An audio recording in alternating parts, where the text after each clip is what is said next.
Did you know that right now, in the United States, heart disease will claim the life of 1 in every 4 seniors? 1 in 4. It's a sobering statistic, one that touches nearly every family. But what if I told you that the greatest threat to your heart might not be what you think? What if it's hiding in plain sight, in foods you believe are healthy, foods you may have even eaten for lunch today? Some of these foods are secretly damaging your heart right now as you're watching this. The good news is you have the power to stop it.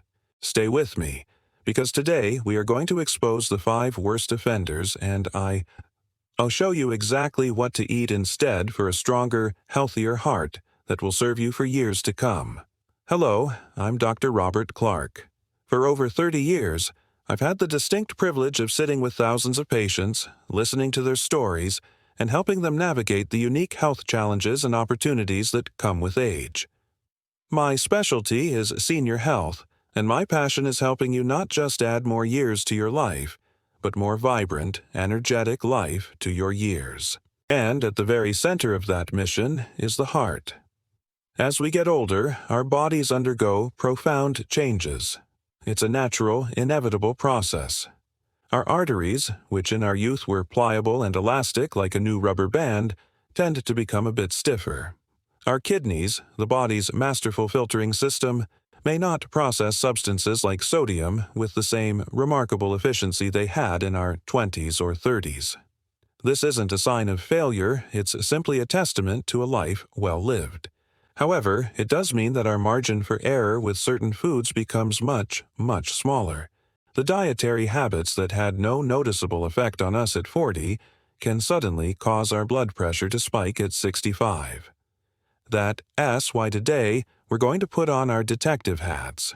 Together, we're going to investigate your pantry and your refrigerator to uncover the top 5 foods that are quietly harming senior hearts. And for each one, I'll give you a simple, delicious, and easy swap you can start using today. Let's get right to it. The first heart-damaging food on our list is one of the most common staples in the American diet: processed deli meats. I'm talking about that pre-packaged ham, turkey, bologna, roast beef, or salami that makes for such a quick and easy sandwich. It seems like a sensible choice, doesn't it? It's lean protein, after all. But it's a classic example of a health halo, where we perceive a food as healthy when it is, in fact, a vessel for some of the heart's worst enemies. I want to tell you about a patient of mine, a wonderful gentleman in his early 70s named George. George was a retired postal worker who took great pride in staying active. He walked 2 miles every single day and was convinced he was eating a healthy diet. His go-to lunch, without fail, was a turkey sandwich on wheat bread. "It's lean protein, Doc," he would tell me during his checkups. Yet his blood pressure remained stubbornly high, resisting even the effects of his prescribed medication. We were both frustrated. We dug deeper into his daily routine, and that's when we uncovered the culprit. His healthy sandwich, with just 4 thin slices of packaged turkey, was delivering over 1,000 milligrams of sodium. That's nearly 2/3 of the ideal daily limit for a senior with hypertension, all before he added a slice of cheese or a pickle on the side. His lunch was a hidden salt bomb, and it was single-handedly undermining all his other efforts. Why is that much sodium so perilous, especially for a senior's heart? Imagine your entire circulatory system is like an intricate network of garden hoses. When you consume an excess of sodium, your body instinctively holds on to extra water to dilute it. This conservation of water increases the total volume of fluid, or blood, flowing through those hoses. More fluid in the same space means significantly more pressure. Now, in a younger person, the arteries are flexible and can expand to accommodate this pressure. But as we age, those hoses become stiffer. They don't have the same give.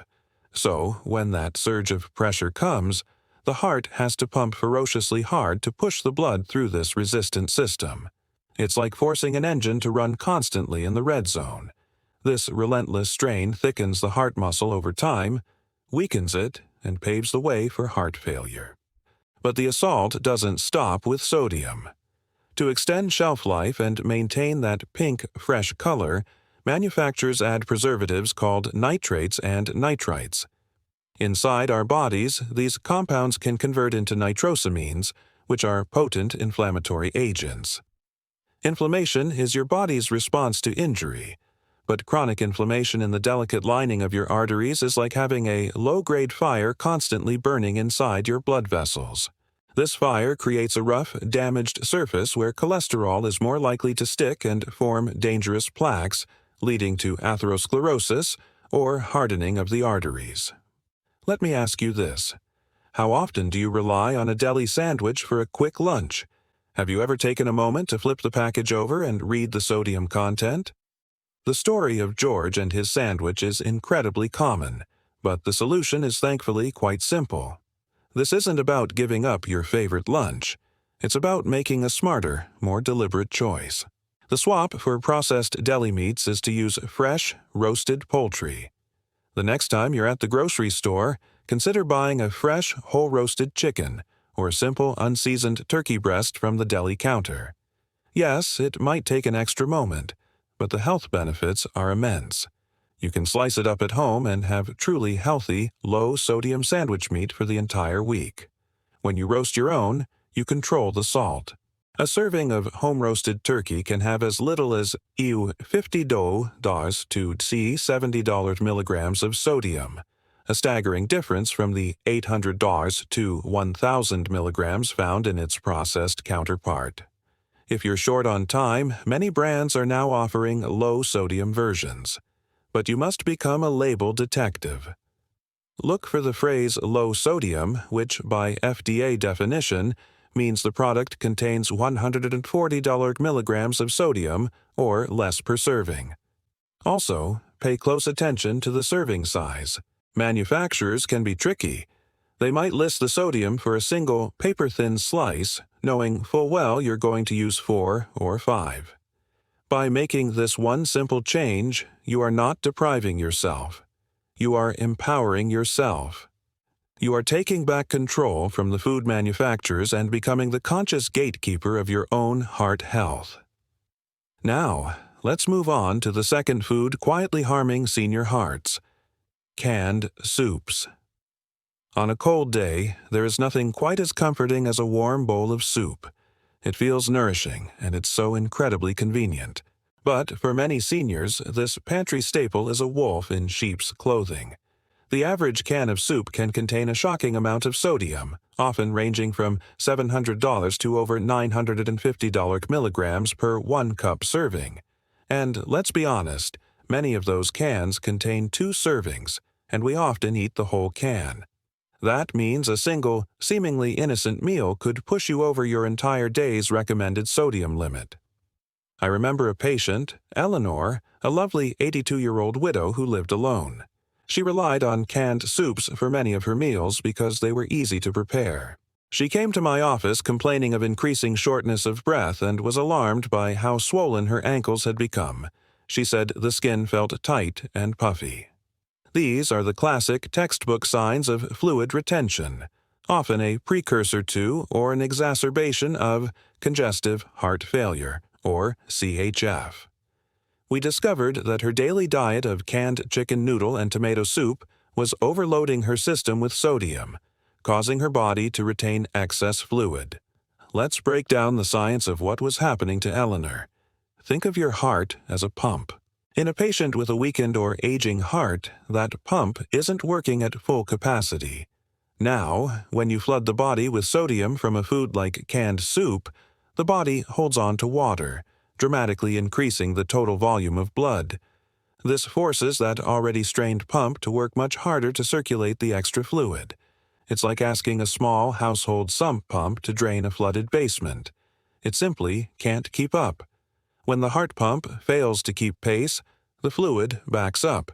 It backs up into the lungs, causing that frightening shortness of breath, and it backs up into the extremities, causing the swelling or edema in the legs and ankles that Eleanor experienced. It is a dangerous and uncomfortable condition, and it's often triggered by these high-sodium convenience foods.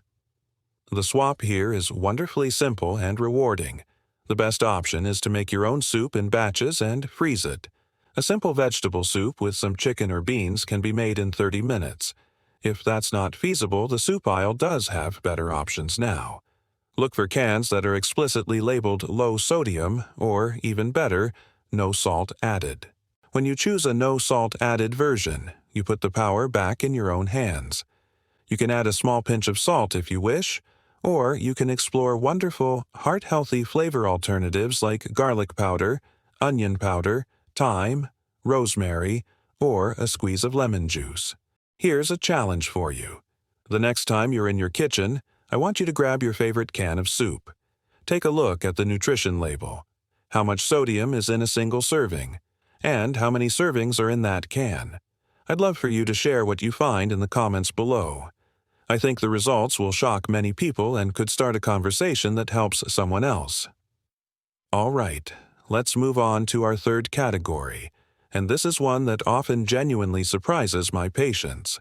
It's a food that has been a cornerstone of diets around the world for centuries: commercial breads and rolls. We've been encouraged for decades to eat our grains, and many people conscientiously switch to wheat bread, thinking they've made the healthy choice.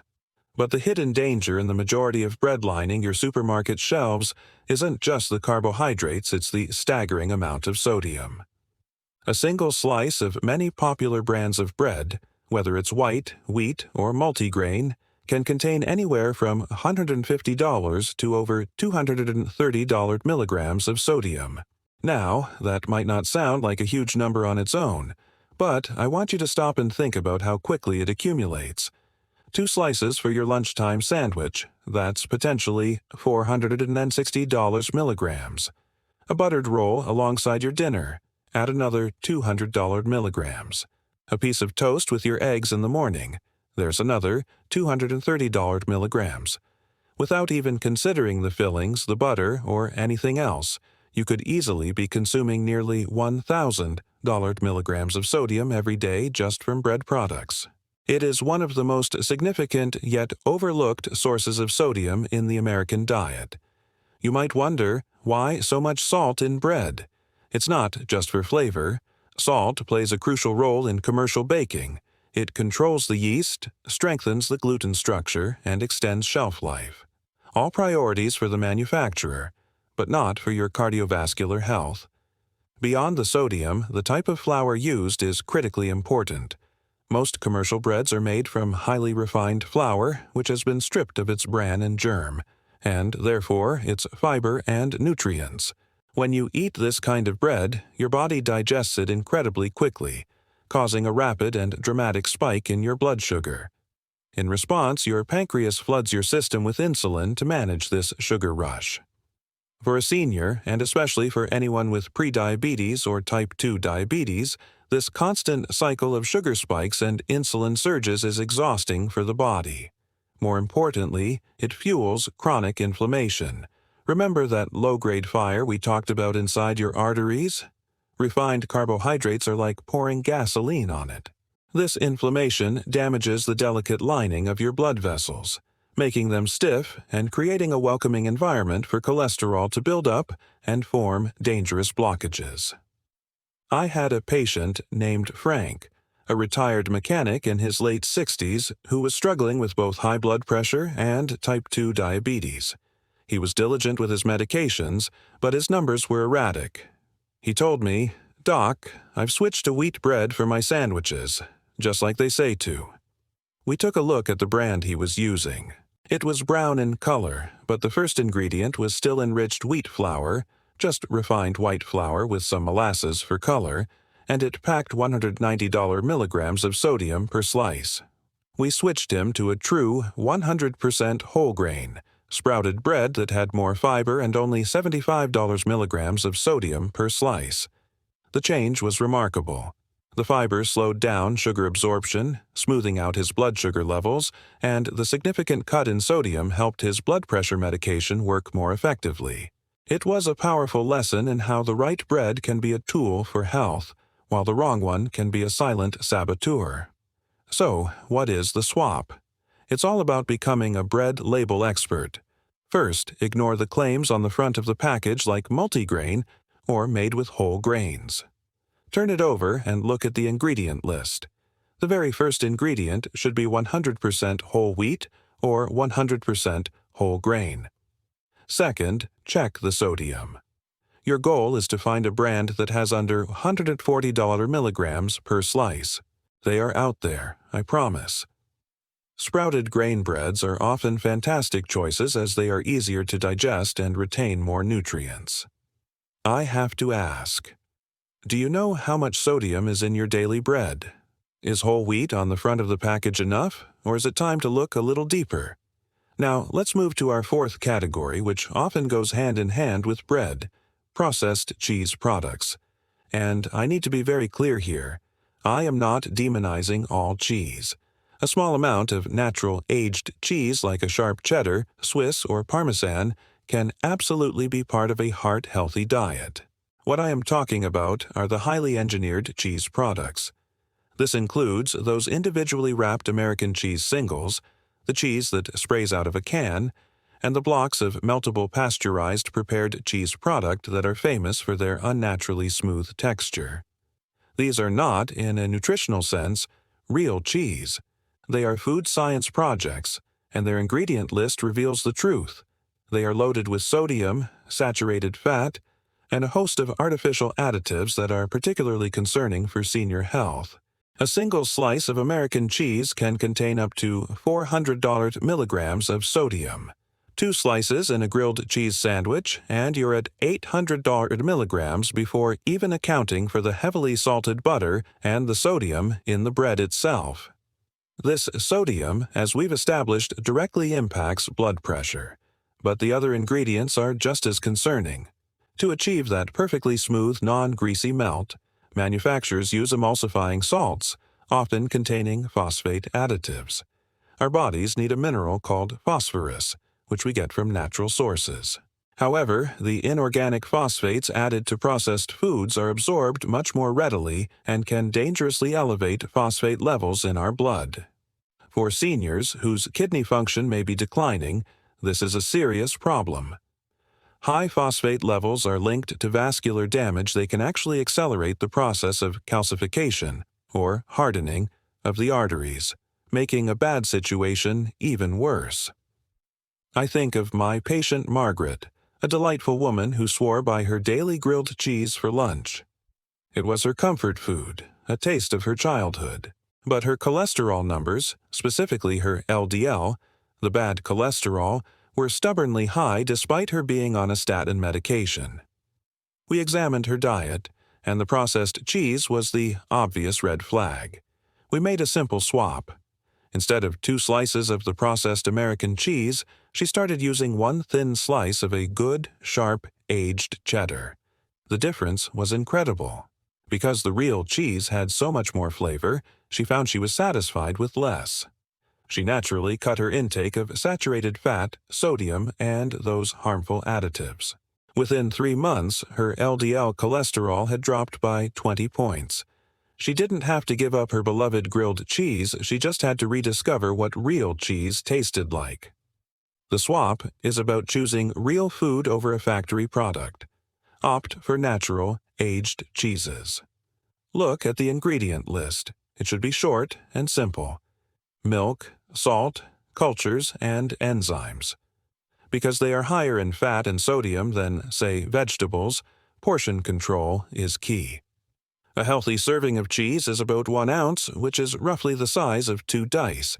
For a creamier option, consider low-fat cottage cheese or ricotta cheese, which are high in protein and much lower in sodium and fat.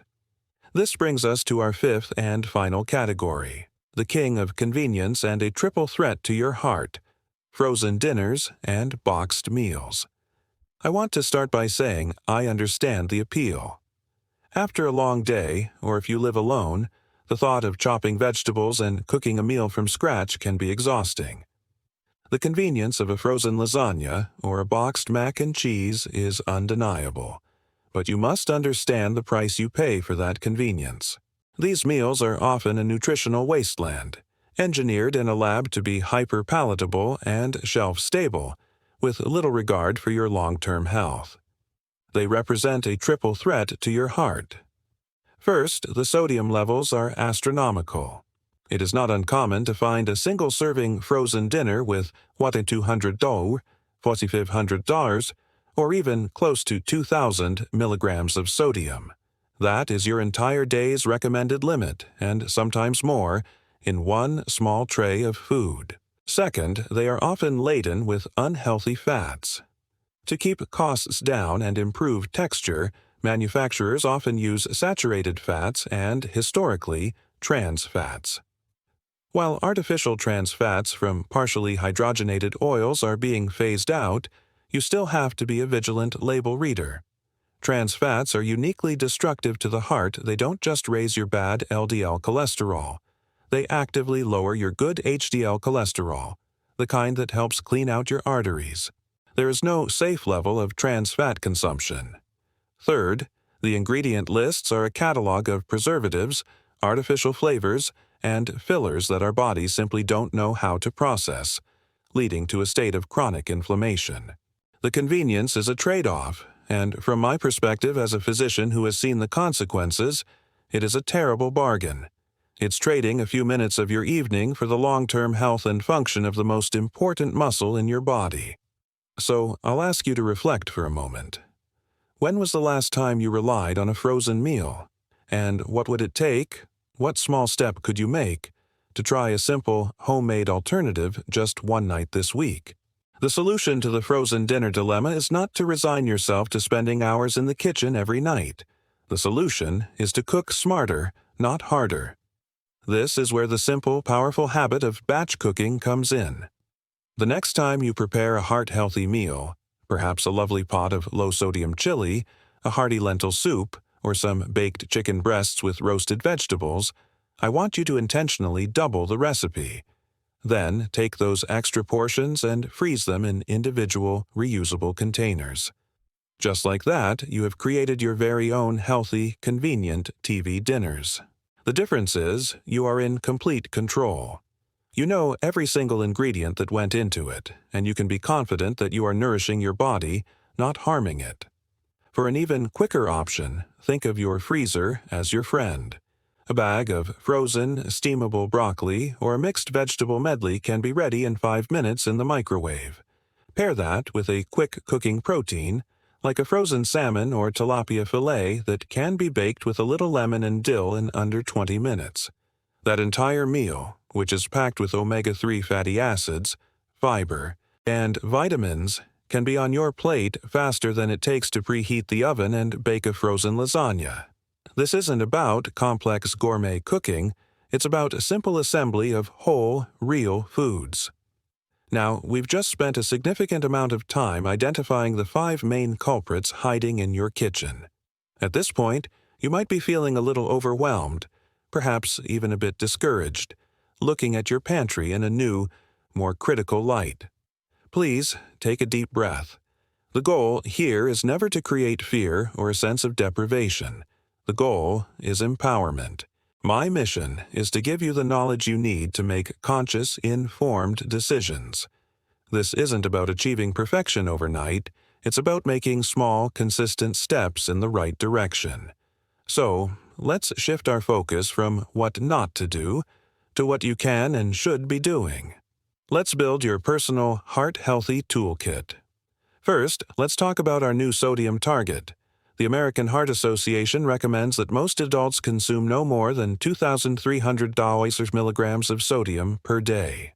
However, for seniors who are more sensitive to sodium's effects, and especially for anyone with high blood pressure, kidney issues, or a history of heart disease, the ideal target is much lower, closer to 1,500 milligrams per day. I know that number can sound intimidatingly low, but I promise you once you begin to remove these 5 categories of ultra-processed foods, you will be amazed at how easily you can achieve that goal without your food tasting bland. Next, I want you to embrace the power of potassium. Think of potassium and sodium as 2 kids on a seesaw. When sodium is high, it pushes blood pressure up. Potassium is the counterbalance that helps bring it back down. Potassium works in your body to help relax blood vessel walls, and just as importantly, it helps your kidneys excrete excess sodium. It's a beautiful, natural system for maintaining balance. So, where can you find this miracle mineral? Bananas are famous for it, but the list is long and delicious. Spinach, sweet potatoes, white beans, avocados, tomatoes, and plain yogurt are all fantastic sources. Actively adding these potassium-rich foods to your diet is just as important as cutting out the high-sodium ones. We also need to focus on two other heroes of heart health: omega-3 fatty acids and fiber. Omega-3s, found in fatty fish like salmon and sardines, as well as in walnuts and flax seeds, are nature's most powerful anti-inflammatory agents. They help to soothe that chronic fire in your arteries. Fiber, which you get from fruits, vegetables, beans, and whole grains, acts like a sponge in your digestive system, binding to excess cholesterol and safely escorting it out of your body. Finally, a critically important word of caution. Many of you are responsibly managing your health with prescribed medications for blood pressure, for cholesterol, or blood thinners like warfarin. It is vital to know that certain foods can interact with these medications. For example, large, sudden increases in leafy greens, which are rich in vitamin K, can interfere with the effectiveness of warfarin. Grapefruit juice is known to interact with certain statin medications. This information is not meant to scare you away from these healthy foods. It is meant to highlight why you must always, and I truly mean always, communicate with your healthcare team.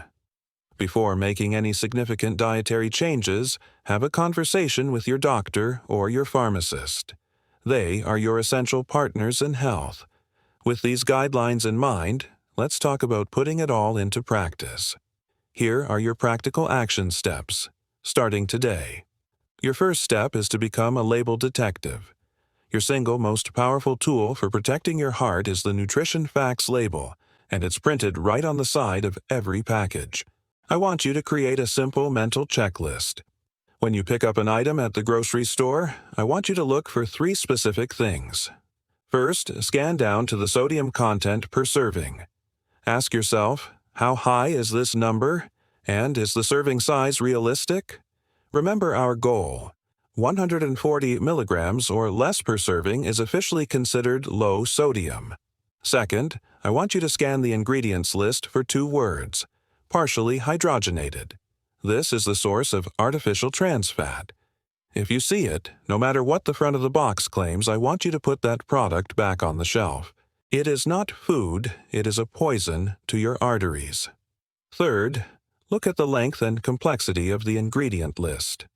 A good rule of thumb is that if the list is a paragraph long and filled with chemical names you can't pronounce, it's an ultra-processed product that your body won't recognize as real nourishment.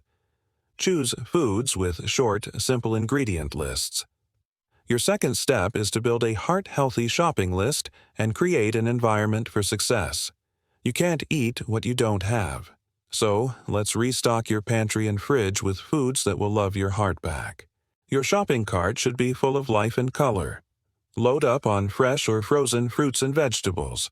The more vibrant the colors, the more nutrients they contain. For your proteins, focus on fresh chicken or turkey breast, fish rich in omega-3s like salmon, and plant-based powerhouses like beans and lentils. When you buy grains, choose the ones where you can still see the grain. Whole oats, quinoa, brown rice, and that true 100% whole grain, low-sodium bread we talked about. Your home should be a sanctuary of health, not a minefield of temptation. Your third step is to embrace simple meal preparation. I know the term meal prep can sound intimidating, conjuring images of endless rows of plastic containers, but it doesn't have to be complicated.